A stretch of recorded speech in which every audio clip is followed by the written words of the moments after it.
Picture kayo.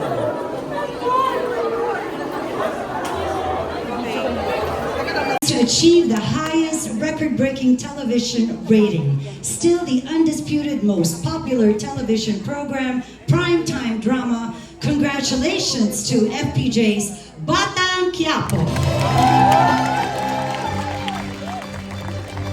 Presenting the trophy for the Guillermo Foundation are Mr. Nelson Miller and Mrs. Carlota Miller. And offering the lei is Mayor Marcos Mamay of Nunungan, Lanao del Norte.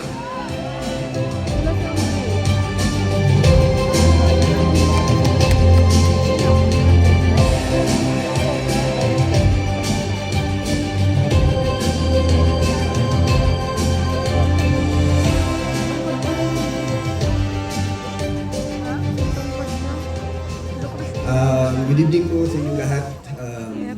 Before 7 p.m. nandito na po kami dahil sobrang excited po talaga kami sa award na to. Guillermo Foundation Awards, maraming salamat po.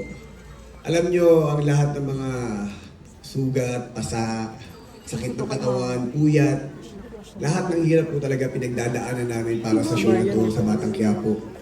Kasi po, gusto po talaga namin na pagandahin yung show namin para po makapagbigay ng saya at makapagbigay ng inspirasyon para po sa lahat ng mga Pilipino. Lalong-lalo na po sa mga Pilipino na nangangarap na kahit pa paano magkaroon ng pagbabago ang kanilang buhay. Kagaya ng buhay ni Tanggol.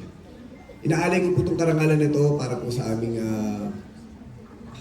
sa ABS-CBN, sa aming mga boss, kay Tita Cory, kay Sir Carlo, kay Sir Deo, kay Direk Loren, sa lahat po ng aming mga directors, sa lahat po ng aming mga creative, sa lahat ng mga writers, sa lahat ng staff and crew, sa lahat po ng mga actors na nakakasama ko dito, sa lahat ng mga talents, stuntman, sa lahat po ng bumubuo ng Batang Quiapo, maraming salamat po sa pagtutulong-tulong natin para mapaganda natin ang ating show. At sa lahat po ng mga kasamahan ko sa ABS-CBN, maraming salamat din sa suportang inibigay niyo sa amin. At syempre po, maraming salamat po sa aking pamilya, kay Julia, sa aking Lola Tindeng, para sa ito, mahal na mahal kita, ikaw ang aking inspirasyon, at gusto kong sabihin na, sorry. I love you and thank you so much. Magsasalita ka po ang aking mga kamay.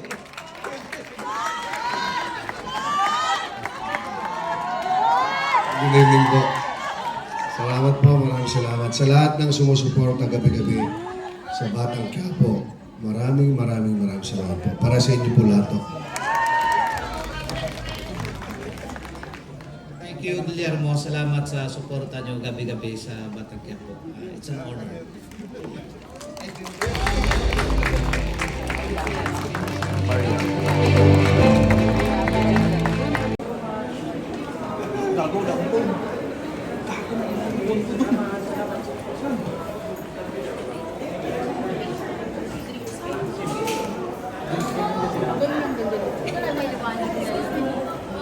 Dito, dyan, ano?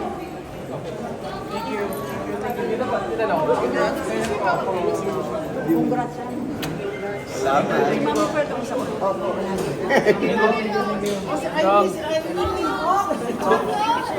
Amy, punta na doon. Amy. Dito na sa backdrop. Sa backdrop yan. Teka lang, saanin niyo po kami.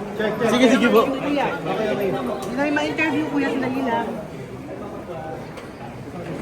George, itik.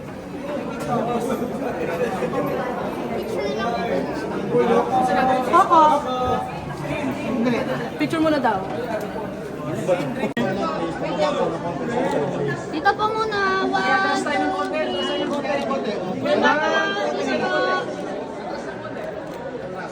Cox, interview lang Cox. Cox, ano lang feel na nanalo dito? Anong pakaramdam? Masarap. Siyempre, sabi ko nga napaka-special ng award na to. Dahil talaga pinag-iirapan namin. At inaalay namin to sa lahat ng mga Pilipino. At siyempre sa ABS-CBN at sa lahat ng mga bumubuo ng Batang Quiapo. Ikaw ba pag taon-taon binibigyan ng award?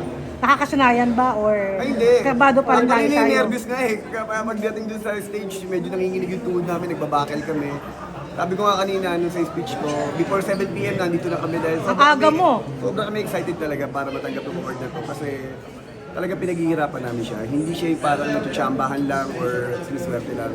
Talagang dugot, pawis ang pinupuhunan namin para mapaganda namin yung show gabi-gabi. Mas kaabang-abang ngayon ng Batang Quiapo, ano? Kasi yung kay Sir John, namatay na si David. Anong feeling mo na lalong talagang intense? At ang taas ng view. Pinangako ko yan sa lahat ng mga Pilipino. Sinabi ko na almost every day, talagang wala nang hingaan to, dire-diretso na. Kasi ano na, pinaputok na namin yung sikreto eh. Kumbaga sabi ko nga, wala ka naman ibibigay sa mga tao, sa mga Pilipino, kundi mapaligaya sila at makapagbigay ng inspirasyon sa kanila sa gabi-gabing pag-support at pagmamahal sa Trending yung pagkapatay ni David. Bakit pinatay na siya this time? Actually, ano na nga, overdue na nga eh. Overdue Pero na nga. sabi ko nga, lahat naman ng pagkakataon may tamang timing, tamang pagkakataon. Saka matagal na. Honestly, niloloko nga lagi namin si Makoy. Sabi namin, alam mo Makoy, may pagka sa pusa ka. Kasi ang totoo kwento niyan, pilot lang siya. Totoo yun, di ba? Tapos umaba na siya ng umaba kasi sobrang galing, sobrang bait, sobrang professional ng batang yun. Kaya nakakatuwa talaga na bigyan ng support talaga sa mga. Okay ko. Isa karang tunay na po sabi mo ako. Gano'n naman eh. Alam mo yun, sabi ko nga, pag mahal mo ang trabaho mo, siseryosohin mo. Kaya lahat sila hanggat maaari, lahat ng mga natutunan ko, sinishare ko lang sa kanila. Fox, nakausap namin si Miss Charlie Pai dati, no? And puri-puri ka niya, sabi niya, talagang mahusay kang aktor, at trabaho, at anak, tuwan-tuwa siya kasi tutulungan mo rin talaga yung mga tao, yung mga artista, yung mga production staff na walang trabaho. Kasi alam nyo, like ko naman sinasabi, doon din kasi ako nagsimula. Alam mo, napakaraming mga tao nagtulong-tulong, nagbigay sa akin ng opportunity. At ngayon na kahit na paano, nandito tayo, ako naman yung nagbabalik ng pagkakataon sa mga taong dapat tulungan at yung mga taong gusto talaga maghanap buhay. Kaya maraming salamat, nagpapasalamat ako especially kay FPJ na sa pamamagitan niya hanggang ngayon nakakapagbigay tayo ng trabaho. Kami, nabibigyan kami ng trabaho. Napakalaki ng tulong niya sa industriya at sa lahat ng mga Pilipino na nabibigyan niya ng inspirasyon na hanggang ngayon nasa puso't isipan namin siya at buhay na buhay. Kako, ano masasabi mo na parang inaabandon na nila yung franchise? Mas focus na sila sa paggawa ng content. Alam mo, mahirap magsalita about dyan eh, kasi syempre business side yan eh. Pero kami, kung ano man ang desisyon ng ABS-CBN, nandito kami, mga sundalo nila, gagawa kami ng magagandang teleserye at pelikula. Magtutulong-tulong para sa industriya natin, sa buong Pilipinas, hindi lang sa ABS-CBN. Fox, sa palagay mo, ano yung ang sekreto ng isang masayang relasyon yung dalawa ni Julie? Syempre gano, pag-respeto. Yung respeto, pag-umahal, pag-aalaga sa isa't isa. Saka yung tahimik na buhay. Kumbaga, sabi ko nga, maraming intriga nung araw, di ba? Pero sabi ko nga, yun yung nagpatibay sa amin eh. Yung kung ano man yung meron kami, kung ano man yung relasyon namin sa amin dalawa na lang. Kaya yun, maraming salamat sa lahat ng mga tao umunawa, sa lahat ng mga tao nandyan at sumusupport at gumagawa. May lugar pa bang selusan? Wala naman ng ganun. Walang Tapos gano'n. sa ganun. Kasi hindi nga namin halos sa pagdaanan eh. Kasi sabi ko nga yung respeto talaga yun yung pinakakauna-una sikreto sa isang matibay na relasyon. Marami. Kako, last na lang probably, kailan ka namin mapapanood sa pelikula? Malapit na. Meron akong dalawang pelikulang hinahanap for next year. Kaya sana po makita-kita tayo ulit sa lahat ng mga pelikula. Maraming salamat. Thank you so much po. Thank you guys. Thank you guys. Salamat.